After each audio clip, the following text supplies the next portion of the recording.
You're listening to Three Kitchens, a member of the Alberta Podcast Network, locally grown, community supported. Join your hosts, Heather Dyer, Sarah Somasundaram, and Erin Walker, for good food and some fun in the kitchen. At ATB, we make banking work for you. With expert and practical advice in everyday banking and investment planning expertise and management services with ATB Wealth, you can be confident that you're making smart choices when it comes to your money. We have a history of doing what's right for our clients, especially when times are tough, because ATB was built to help Albertans. For more information, visit atb.com.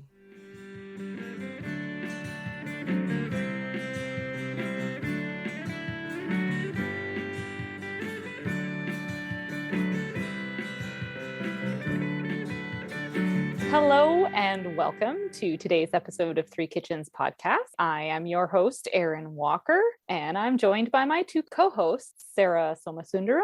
Hello, Hi, Sarah. Folks. And Heather Dyer. Hello, hello. How's it going today, ladies? Good. Sunny out. Yeah, that's Yes. nice. It's cold. Cold, but tomorrow it warms up. So I'm like, okay with the cold today. I woke up As with long another as they're- headache this morning. Yeah, So, all you the know. up and down yeah. is not good. And the type that just like come and go. Oh. Like you almost forget you've got it and then it amps up again. Like, Yeah.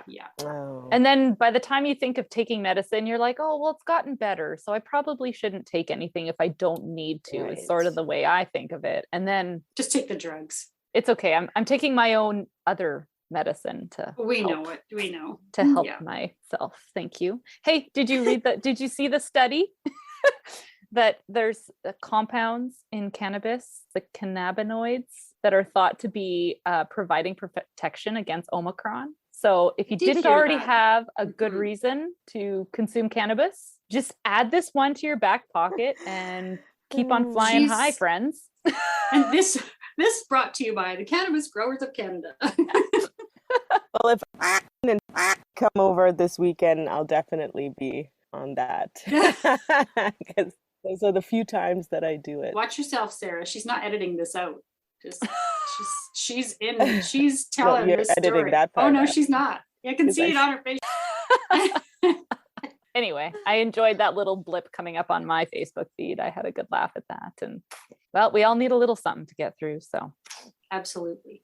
We could talk a little business. We have a new Yes. platform. uh-huh. Erin has been working hard at putting Three Kitchens podcast on YouTube Yeah. because apparently people listen to podcasts on YouTube. This is not a video. Yeah. It is just our audio. It's called an audiogram. There's this new Right. word I've discovered. See, That's right. we're old people learning new tricks, right? Who says you can't teach it? Yeah. Exactly. Cool. Yeah. So We're on YouTube. If you're a YouTuber or a YouTube User? frequenter, user, I don't know what I'm even trying to say. You could look for Three Kitchens podcast on YouTube. look us up on the YouTube.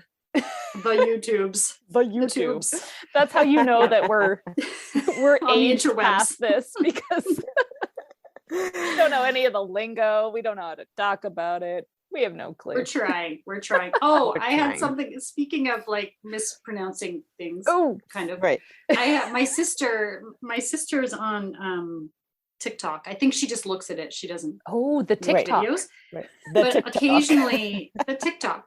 Occasionally she texts to me and my other sister funny things that she comes across. And she sent Mm. one that was when it's like a split screen and there's like one person who's sort of Person watching someone else's video, Yeah, right? yeah. And so this guy is like watching this woman and she's eating something. I didn't look that close. I think it was a burger. She was talking about something she was eating and she's talking about what's on it.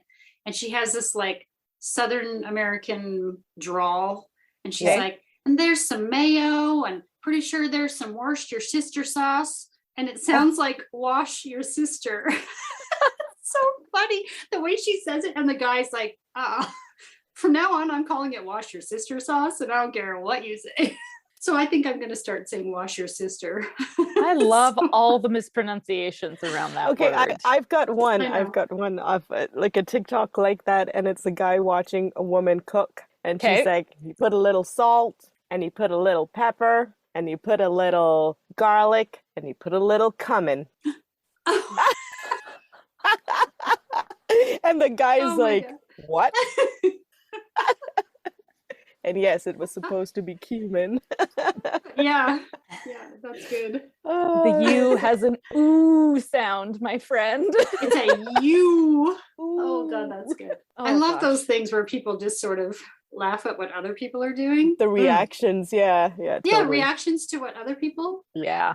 Let's see if what I'm trying is going to make you laugh. Oh, that's terrible segue. I hope your cooking is not going to make us laugh. I hope it will, unless it's with joy. Well, I mean, yes. I'm going to try something crazy Oh. because, Because you're crazy. because why do something if I'm not doing something ridiculous? Crazy's your middle name. All the way. All right. So my crazy plan, it doesn't sound too crazy from the beginning here, but don't worry. You'll know where it's going to get crazy. All right. Okay. I'm going to make Spanakopita. Oh, yummy. Oh, I had that on Yummy, my yummy, list. yummy. Oh, I'm so glad you're doing this so I can learn from you before I do it. Awesome. Yay. So I found a recipe that I've already decided on. It sounds great. I'm super pumped about it. I don't think it's going to be that hard to make this filling and bake it in the oven. Easy Okay. peasy. That's not the hard, crazy part. That's not the hard, crazy part. Can anybody Oh guess? no, she's gonna make the phyllo pastry. She is. Yes. And this is what I want the tips on because I was totally going to do that and I still want to. So I'm so excited. Okay, These are I am nuts. total nut bar, but I am But I'll eat it. going to make this phyllo pastry. No. Anytime you think Erin's crossing some into crazy town, just remember that she made that mayonnaise by hand with a whisk. Yeah. After was- 5 times. Did She I raised her give bar away? way high. Over 2 days. Yes. Yes. It was a 2-day whisking. Let's not go back there. Yeah. Sorry. Okay, so I'm going to make a homemade phyllo dough, and I found a recipe and a great little video that I watched that said how to make this phyllo dough, Okay. and I think it's doable. Totally. Somebody who goes by the name Chef John, I found him on allrecipes.com. He's got a great little video that explains how to do it. He's got a great little voice that tells you how to put it together. Yeah. Listening to it, it just makes you laugh because of the way he comes across. He's got this little thing and it's consistent through the whole video. It made me giggle as Right. I watched it. He made it look really easy. And he said it's not that hard to do as long as you are really good about keeping it from sticking, Okay. like the dough from getting sticky. Oh, okay. So you make a dough. It's a really basic flour, olive oil, salt, wine vinegar, and warm water. Ooh, Wine okay. vinegar. Ooh. Yeah. Easy peasy, not hard to make the dough. You knead it for about 5 minutes and then you let it rest for about an hour, it says. And then you cut off, and he's like, I've done this enough times, cut off little 20-gram portions. So Okay. just little pieces. He says, cut off 5 of them. And then you roll them out using a cornstarch and flour mixture to keep them Okay. from sticking. And so you roll out small plate-sized discs. Okay. And then you flour in between them and you stack them and you roll them out while they are stacked. So 5 of them. And he says, I feel confident enough to do 5 at a time. When you get better, you can do more. Okay. We're going to see if we can do the 5 that he suggests to start out with. You roll them out, you use your starch mixture to keep them separated, and you just roll them until they're the desired thickness. What's the So point why of are you that? stacking Yeah. them? I don't understand. But why layers separated by starch? Like I get when they put butter in the layer. When you're done, you get 5 sheets at once. I think this is so that you're not rolling what? out I 5 see. individual sheets. Gotcha, You mean gotcha. after you roll it, you can pull them apart? Yes. Oh. Oh, okay, okay. Yeah. Okay, now I get You it. can see we Okay. were totally thinking they would roll and become Right. one. Exactly. And that's where he says, this is where you have to make sure you're dusting and keeping the starch. Yes. I'm going to yeah. watch the video again while I'm doing it because he had some really great steps and really good tips. And he gave pointers like, I tried to skip this step once and then it Mhm. didn't work. Mm. So he's got some good pointers and tips and advice for how I'm going to do this by hand. And I should be able to roll out 5 sheets of phyllo at a time. And then you can keep them by just covering them with parchment paper and rolling them up gently You can freeze them or you can fridge them. And from that, I'm going to make the Spanakopita with a homemade phyllo dough. Nice. You crazy person. He has a recipe for a baklava, and I was like, Ooh. Yes. Yes, Oh. please. maybe we should go get some fresh honey from our... I still got some from Chinook Honey Company because I bought a Nice. big bucket. Right. Yeah. So maybe we should get some fresh honey. And if this phyllo dough thing works out, I may do some baklava. Mm. I'd like to try making it myself and see if there's a difference. Everyone says the stuff at the store is good enough, but Yeah. you know, good enough I guess according you'll to find who. out. Well, you'll find out if it makes a difference. Because sometimes things that are homemade, it makes a huge difference. And then sometimes Totally. it really doesn't. Mhm. And I feel like breads and doughs are one of those things where if you take the time and make it at home, I'm always happier. Right. And we'll see if I can make a phyllo dough. Yeah. The stuffing in the Yes. spanakopita, or like what you're going to put in it. The filling. Yes, not the I do have stuffing. a recipe that I'm going to follow.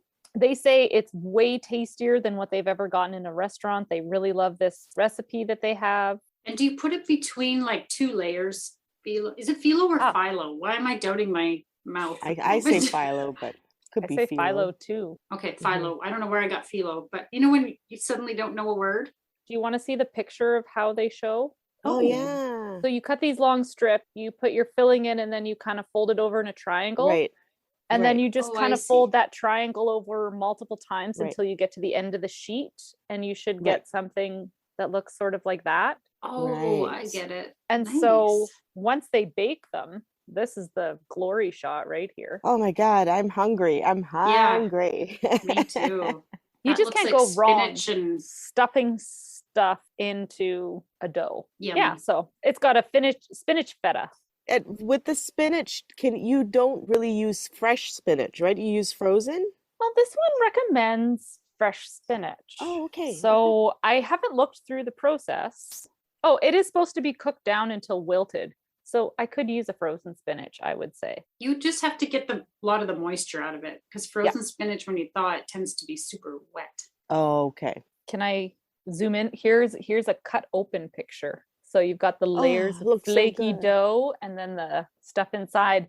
You got me thinking this when you mentioned making spinach and feta. Gozleme. Yeah, the gozleme that you were with talking the about. Turkish, in the pita episode. In the pita episode. Where is Spanakopita? Is it Greek? Mm-hmm.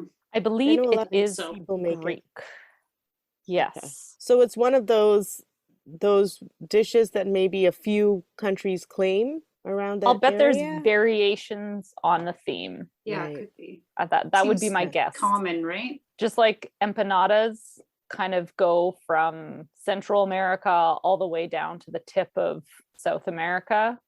I Right. would say the Spanakopita, or anything wrapped in a phyllo pastry, I would Mhm. say is all around the Mediterranean. Ooh, this is exciting. Phyllo pastry. Wow. And so if you do freeze it, you have to freeze it between parchment papers so that they don't stick together? Once you've rolled out your sheets, and as long as they're well dusted with the starch, you layer all your sheets and you just put parchment on the bottom and the top so that Okay. when you roll it up, you don't press down on those Okay. sheets. And he showed it where he kind of just pinched the edges that weren't touching any phyllo with the Right. parchment paper, and he just rolled it and then bag it or put it into some sort of bag so it maintains its moisture, Right. and then it can go in fridge, he said, for a while, or freezer. Interesting. Does the Okay. recipe make extra, or is it? He made 5 sheets, and then he said, and just keep repeating this with the rest of the dough. And Oh, so interesting. wonder I how much think it I'm going to makes. be able to make a lot based on the size of the dough balls he was using and the size of dough that he originally made.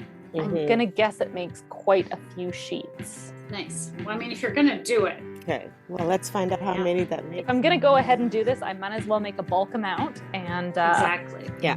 And then you can make us the baklava. yeah, Can't wait, Sounds Erin. good, Erin. Good luck. thank Can't you. wait to eat. I need it. Can't wait to eat it. Vibes. Good vibes. Excellent vibes coming.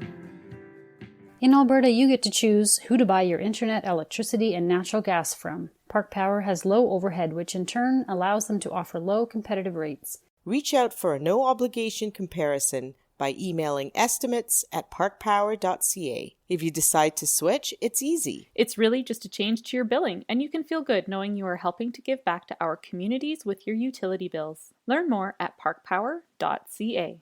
All right, ladies and listeners, welcome back to Three Kitchens. I made Spanakopita. You sure did. You did. And it didn't take that many swears to get through it. Oh, well, that's promising. That's good to know. So it was good. You know what? Making the dough was really easy. So the recipe I got was from allrecipes.com, and Chef John has a recipe for homemade phyllo dough, but he also pronounced it phyllo, Heather. So Right. potato. Take your pick. Let's go with that. Yeah. Take your pick. Pronounce it how you want. So it was all-purpose flour, olive oil, salt, white wine vinegar, and warm water. You mix it all by hand, so it's a really sticky, dare I say, goopy dough. We're back to goop. Another goop. The goop. Back to the goop. It wasn't as goopy goop as the what was that, strudel dough. Strudel. Mhm. Get it out onto your counter and you start kneading it until it doesn't stick to your counter anymore. You just keep adding flour. Okay. This was measurements rather than weights that I used, so I had to add quite a bit more extra flour to get it to not stick to the counter. So it was a pretty sticky dough, but it kneaded up really nice. It almost reminded me a little bit of what it looked like to make your pita dough. It was really... Yeah. It sounds similar. Oh, just Yeah. like pushing your hands into something that's like stretchy and soft. yeah. So it was kneaded up in about 10 minutes, and then you're going to put it into plastic wrap, let it sit for an hour, and then you can start dividing it up and rolling it out. So as per his advice, I made little 20-gram balls, and each of these balls you want to roll out in a cornstarch and flour mixture. So that's going to prevent everything from sticking. So first you roll out those little 20-gram balls into like a 6-inch or so circle. And once you've got those individual little plates of dough, you can stack with lots of starch in between. You can stack those little plates and roll them out. And I did as he suggested, 5 at a time. So you roll them out till they're double in size. And then he recommends at this point to separate them all and re-starch in between. And so his suggestion for starching things, like usually I just grab a handful of whatever flour or this cornstarch mixture and sprinkle it on, and it's not really even and blah, blah, blah. Yeah. He got a fine mesh sieve out and you just fill that with your starch mixture, and it works really easy for getting it smart. really evenly distributed on your little discs. So then you can stack them again. And then once you've done that second starching, you can stack them and roll them to the size you want, and then pop them on parchment paper. And I made 20 phyllo discs. Okay. So when you say pop them on parchment paper, did you have to separate it and then put it on the parchment paper? No. Nope. Just well starched in a stack, 5 at a time. And I made 2 packages of 10. So I had parchment paper, 5 pieces of phyllo, parchment paper, 5 pieces of phyllo. And then I rolled them up, and then I just kept them in a big plastic bag. I had an old bread bag that was long enough and fit all the stuff in there. And it was exactly like the phyllo dough that you bring out from the store, but elasticy. Like it had a lot more give to it. It wasn't as brittle and crispy, but even when it baked up, it was still crispy and light and flaky. And the moisture, you could feel the moisture in it. Like as you put your hand underneath to pick it up, it would like you could feel that moisture. That's interesting because you think as you keep talking, and I'm like picturing all this cornstarch and flour. I'm like, they must be drying out. Like you would think so much of that over and over again and rolling with it and everything that they would be super dry. I think it helps having them stacked all together. I think stacking them and rolling them out helps because then you're not handling each piece so much. I would imagine if I rolled each piece out individually, I would end up using more starch. And you can kind of tell as you're rolling it out when you need to start starching again, because they don't slide on the counter as much, and your rolling pin, you can see that it's thinning on this top surface one that you're doing. And then you're like, oh, it's probably time for me to, and that's about at double the size from that plate size. So Yes, really cool. I love how you can stack them and roll them, and instead of rolling each one individually. Like, what a time saver. Total time saver. And the first one I did, because I was so nervous about or having them stick together, I used a lot of starch in between. And it was funny because as I went to roll it out in that stack of 5, it made that sound like, you know, when you're walking on snow and it sounds kind of like styrofoam. Oh, and it kind of makes that noise. I had so much starch in between as I rolled it out, it was kind of like you could hear that weird, like crunchy, strange noise. And I was like, I wonder if this means I have too much starch in between my layers. Well, clearly it worked out, so you're okay. Yeah, it was kind of funny. I had to laugh. So I rolled out all my stuff and I just put it in the fridge overnight because I figured this took a lot of effort. I would say if you're going to do this as like a team effort or do it with at least another person, because I was wiped after doing the dough and then the filling the next day and then all the like trying to work with it and figure, I don't know. It was a lot of, because it was all new, I felt like my brain was a little busted at the end of this. Right. And so then the filling that I made came from a website called dinneratthezoo.com. Dinner at the zoo. That's interesting. Isn't that a weird? Hey, most houses with children feel like a zoo at dinner time. That's right. I'm guessing that's where it comes That's a reference. It didn't surprise me. I didn't think it sounded odd at all. I'm glad somebody's like dinner brain time is turned on. Somebody You got it straight away. Somebody could explain it to the rest of us.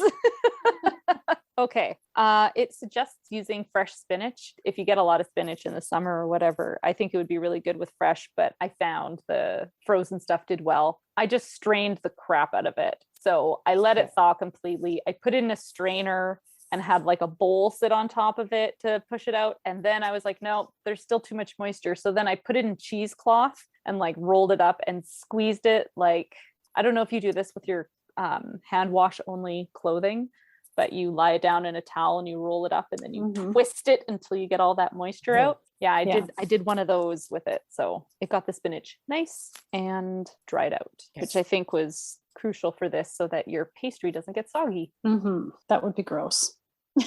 That's not what you want. If you had used the fresh spinach, then what would you have done with it? Would you have put it in a pan and wilted it first? Yes. So if it would have been fresh spinach, you're exactly right.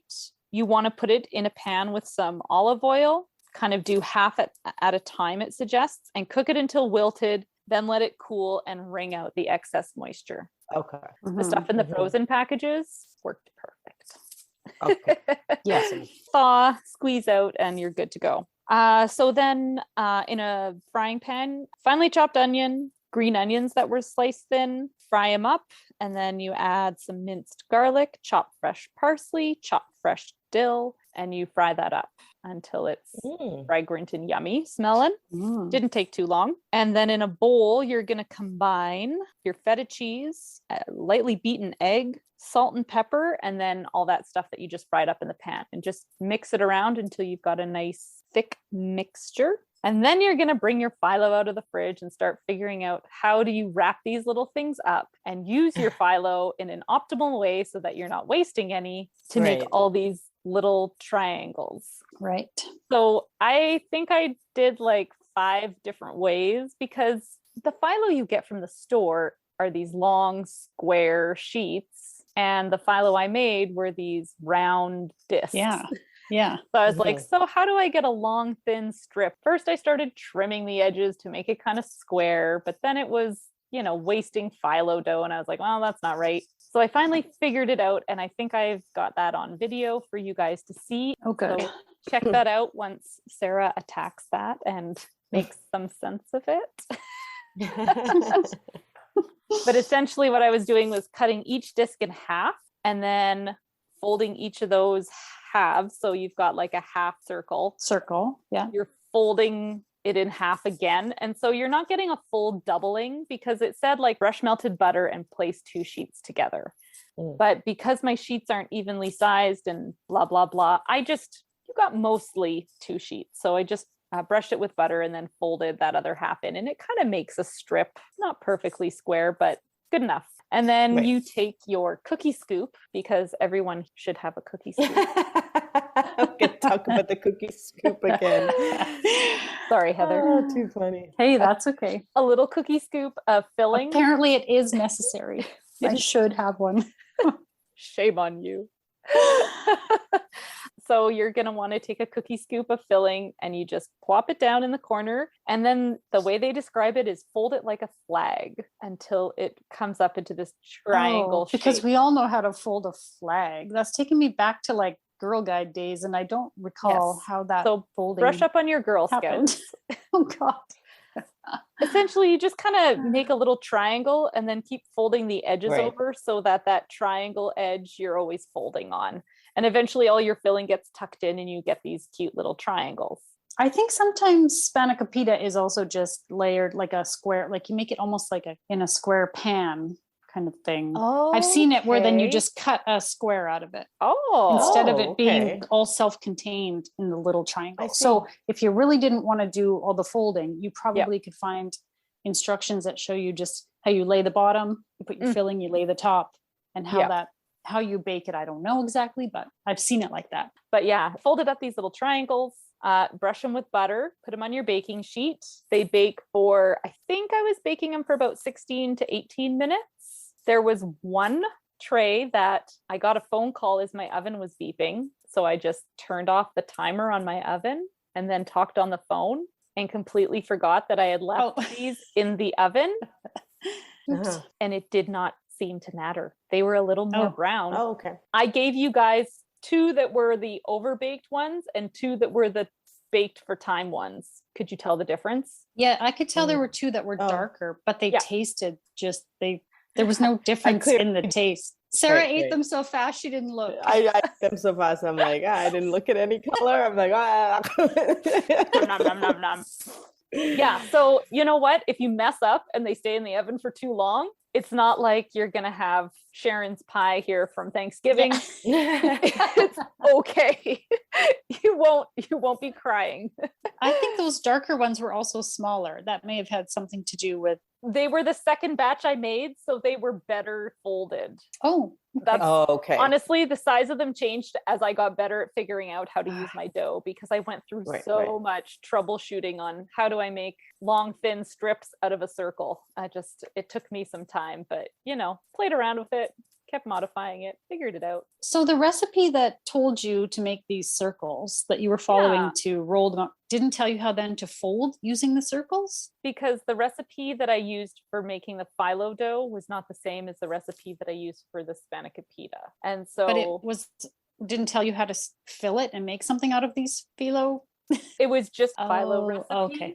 And then he said, you can use my recipe to make a baklava. And then the picture of the baklava was in a round tin that showed like it being there sliced. You go. So I was like, see, this is, and I'm sure there's a way that you turn a round ball of dough into a square sheet. I'm sure that there's a way to roll things out to make that happen, because every once in a while that does work for me when I'm making like cookies or whatever. You can roll it out to get it. Anyway, I'm not a pastry chef. Hey, you could be, just saying. So I was really happy with them. I loved the flavor in the filling. And my husband usually hates phyllo dough. He's like, I hate phyllo dough. Every time I bite into it, it's like the little pieces like stick to the roof of my mouth and my throat, and they're always so dry and crumbly. And I was like, yeah, I get that, but that's kind of what phyllo dough is about. It's supposed to be flaky. But when he bit into these, he was like, never buy phyllo dough again. This is amazing. Then he better learn to make it. That's right. Is it so much better that it's worth making it from scratch? Yeah. I hate saying that it's so much better, but it definitely is so much better because you're working in a big batch. Again, it was the first time I did it. It took me a while to dance with my 2 left feet. But now that I've figured that out, I think it would be simple to make. And because you can freeze it, because it actually worked to keep it in my fridge overnight, even though I was like, I don't know if they're going to stay apart. Am I going to open up my fridge the next day and have these like lumps of dough and be like, starting at scratch again? No, it wasn't that bad. As long as you starch in between and you follow the rules that Mr. Chef John told me there. Yeah, totally doable. I thought they were delicious. super delicious. Yeah, I know you said that you weren't a pastry chef, but I think the first thing I wrote was start a bakery and sell these because they were, wow. very Super good. yummy. And I ate mine cold. I didn't even warm them up. I couldn't remember. I've had Spanakopita. I don't remember the last time. And I don't remember if it was always warm or what. And I just thought, I'm just going to try them just as they are. You know, like they hadn't been in the fridge. They were room temperature at this point, I guess. Delicious. You don't even need to warm them up. You could throw those in your lunch bag or your backpack when you go for a hike or whatever. And like, don't worry that they're cold or room temperature because they're delicious. You don't have to warm them up. They're kind of like the empanadas. Like you can just, any temperature, anywhere, anytime, stuff your face with them. So delicious. Did you share with your families at all? Hell no. I did. You should know by now. Sarah always shares. I kind of figured. Rarely do. No, that's not true. One of my kids happened to be there while I was pulling them out. And he's like, well, I guess I'll try it. And because I told him what was in it, and he tasted it. He took a bite and he was like, well, you know, it's a little too spinachy. He said. He didn't love the spinach. He has eaten things with spinach that he has liked. So I thought he might like it, but he wasn't crazy about it, but he didn't say horrible things. And I was just like, okay, fair enough. Give them back. I'm eating them all. I think it seems to be worth it to make it. Yeah, it's been a long time since I've had Spanakopita, so that was a really good treat. And I was trying to figure out if I've ever given my kids Spanakopita, and they really liked it. Oh, that's good. Yeah, it's just not one of those things that I think to make or think to buy, right? Until I'm usually at a Greek festival or something like that, and then I'm eating it then. Yeah, but I would eat it out at restaurants and stuff. But yeah, and the recipe says that you can make them and freeze them and then just take them out as you need them.